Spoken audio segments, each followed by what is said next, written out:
Okay, so welcome back to my channel, and in today's episode, we are gonna talk about Kaojao. So if you are new to this channel, my name is Vanya and I talk about digital marketing, freelancing, family, and lifestyle. So what is Kaojao? Okay, so Kaojao is an online platform that will help you as a business owner set up your own store by having your own mini website through kaojao.com/your store name and making it easier by connecting it to your Facebook and Instagram. So even our other brand, they are still trying to find a way to actually find the specific audience who still order via Facebook and Instagram. And marami pa rin talaga to. And kadalasan ng mga business owners is tinatrack lang nila yung data via messaging, as in manual na lang kinukuha yung details ng customer for the order, as in name, order number, yung amount, kung ano yung order nila via messages.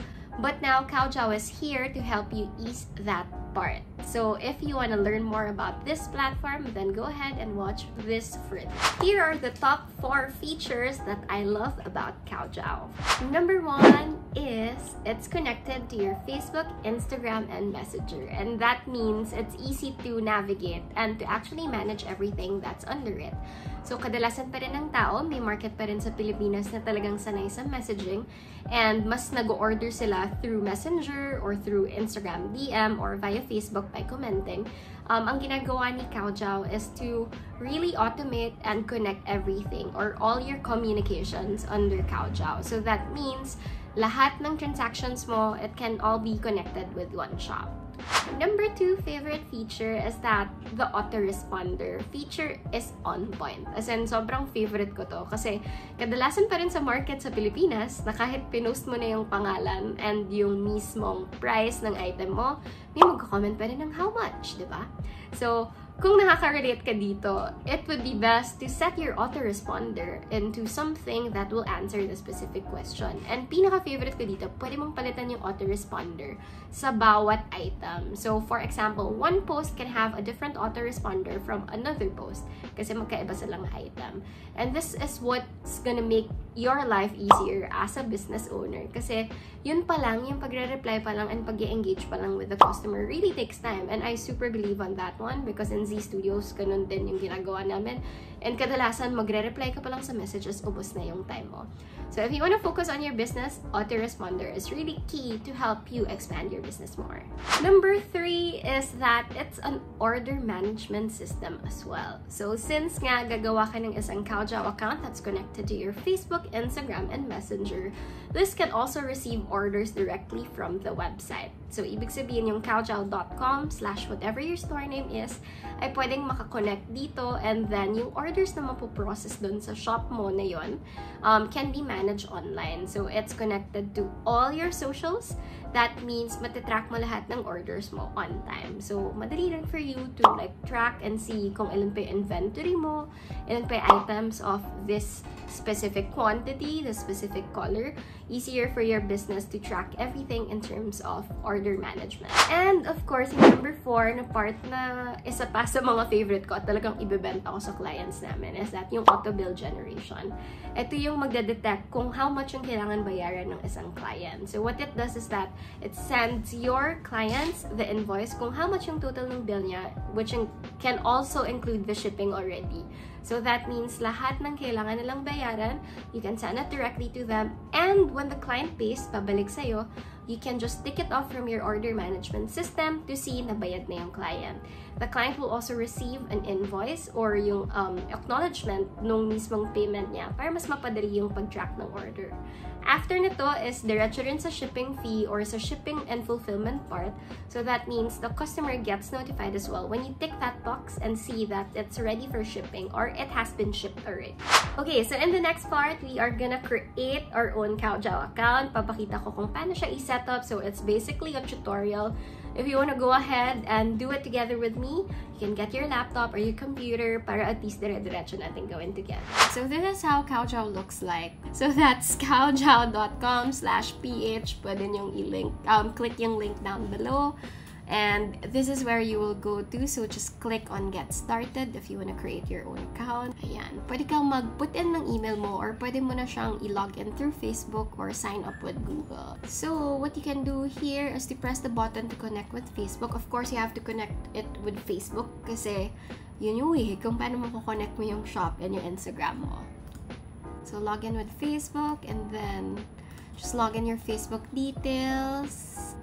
Okay, so here's where it's gonna go to kapag nalagay nyo na access nyo. So we just click on continue. This basically just tells you that Kaojao is asking for access for your Facebook account. Kasi of course, if you are managing your page, lalabas siya dito. And as you can see, ayan, maraming nakadugtong. So let's choose one. Let's choose na lang yung personal Facebook ko. There. So that, just turn that on. Kung wala kang connected na accounts, you can like go ahead and just make one first before you create your Kaojao account. So once that's done, click on next. Okay, so now after connecting your Facebook, you also have to connect your Instagram account. In my case, I have to connect my personal. So just click on that account and then click on next. Okay, and then last is to connect your Facebook ad account. This means for advertising, yung mga nagsa-sponsored ads dyan. Pwede ka rin mag-connect ng isang ad account for this one. So in my case, I will connect yung personal ad account.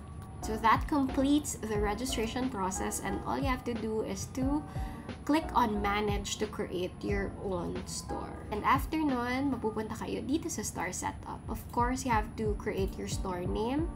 You also have to put in your description. Pwede kang mag-tick here kung gusto mong maka-allow ng buyers na bumili sa website mo. In my case, I would love you to do this one kasi this eases your process of ordering. Kaya nga, isa sa mga features na highlight ko kanina is yung order management system, which connects all your orders to this system. Para mas mapadali yung buhay nyo. Totoo lang, mahirap maging online seller. Sobrang daming kailangan idugtong. Pero this one makes everything easier as well. The store link is basically kaojao.com/whatever your store name is. So let's say it's Vanya Tantoko. Just click on save. And then once that's done, yan na yung store name mo kapag sinetap mo na siya. Just fill out all the other information that you need here sa store info. And then you can fill it with some details for payment instructions. So you can also enable COD payment just in case you wanna do it for your brand. Pero kadalasan ng Pinoy market gusto nila yung COD. So pwede mong gawin yan to help you boost your business. For the shipping, you can do free shipping for all orders, or you fix rate or amount-based rate or quantity depende kung sino yung courier partner mo. So basically, pwedeng weight-based. So for example, kunwari, Metro Manila shipping amount is, let's say, 100. Minimum weight is 0.5 and maximum weight is 5 kilos. So just click on active para ma-make sure na kasama siya. So done na yung first part. Second part is the online store. So this is where you will actually choose how your store looks like. In this case, since we have a free account, we have to go in with the theme 1 kung saan free lang yung, ito lang yung basic modules niya. But if you are keen on really expanding your business, you can have other themes as seen here. Now, it's time to add your first item in the store. So what you're gonna do is to start selling online. Just click on add item, put in the photo if you already have a photo. So, air fryer naman. So, put in the item name, air fryer. 155. Item code VT0002. Air fryer.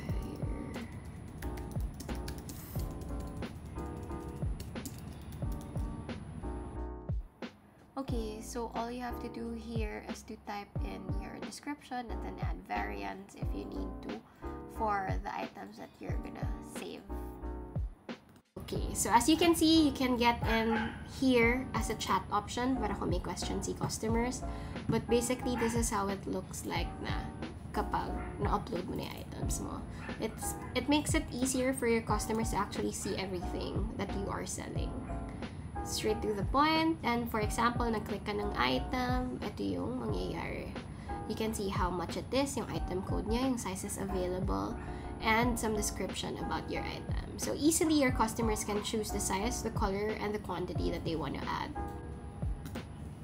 Okay, so going back to the setup, so after mo ma-setup yung online store mo, nadagdagan mo na ng items, you can go in and set up your auto-replies. Yung auto-replies, like what I've said earlier, can be changed from one setting to another depending on what you're posting. So, for example, yung reply mo dito sa air fryer, pwedeng iba sa reply mo sa blanket. Setting up your auto-replies, so just click on this part wherein you can set up your auto-replies. Yung auto-replies na to, pwede mong iset yung hours kung kailan ka open and iset yung close hours. And you can customize any away message here. So, yung away message, kapag clinic mo yung away, dun sa Facebook mo, it will automatically tell you that you are not available to answer any questions at that time.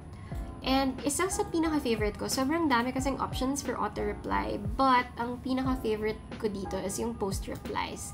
This automates your engagement with your customers for the specific posts that you are gonna see on Facebook and Instagram at that. So in this case, you can select kung anong gusto mong channel. For me, I wanna go in for Instagram. So it will show everything that that will show up in terms of the Instagram posts that I have. So pwede kang mag-automate ng comment reply by saying, "Thanks for your comment. Glad you dropped by."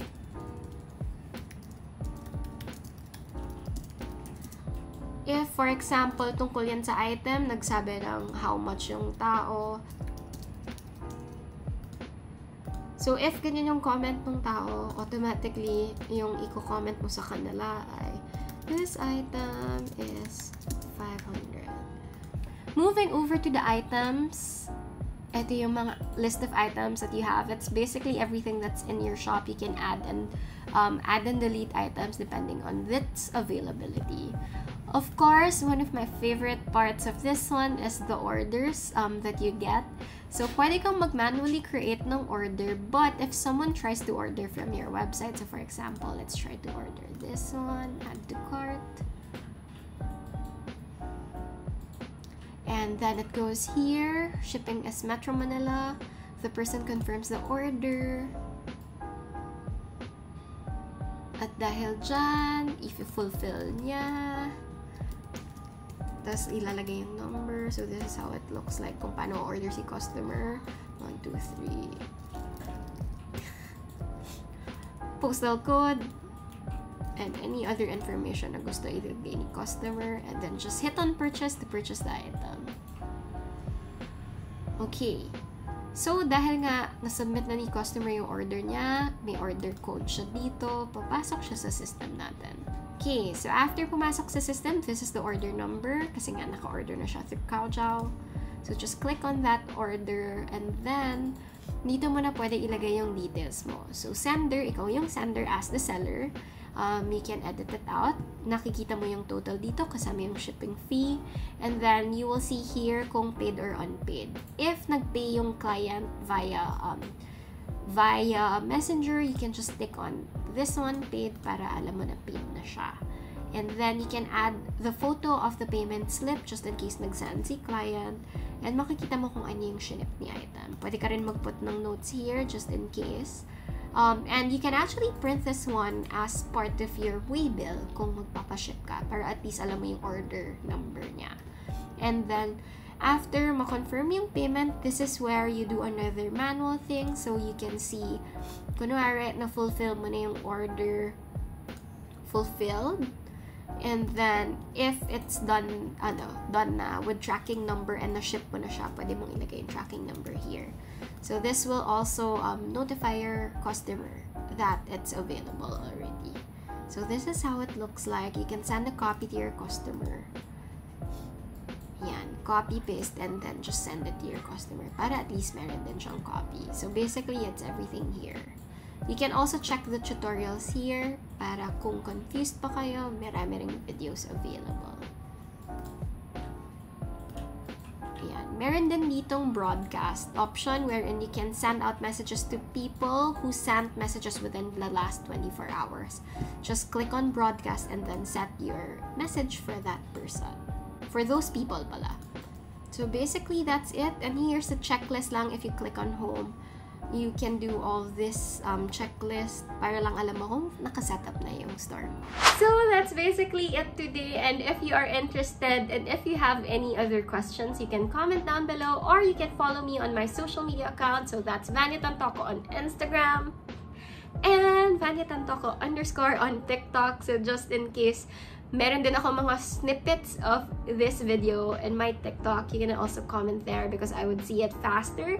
And just in case meron pa kayong ibang tanong about freelancing, virtual assistants, online businesses, or whatever, I always accept like random questions there and kadalasan sinasagot ko siya. Lalo na sa TikTok kasi mas mabilis doon. If you haven't subscribed yet, please do subscribe below and please don't skip the videos. Charot.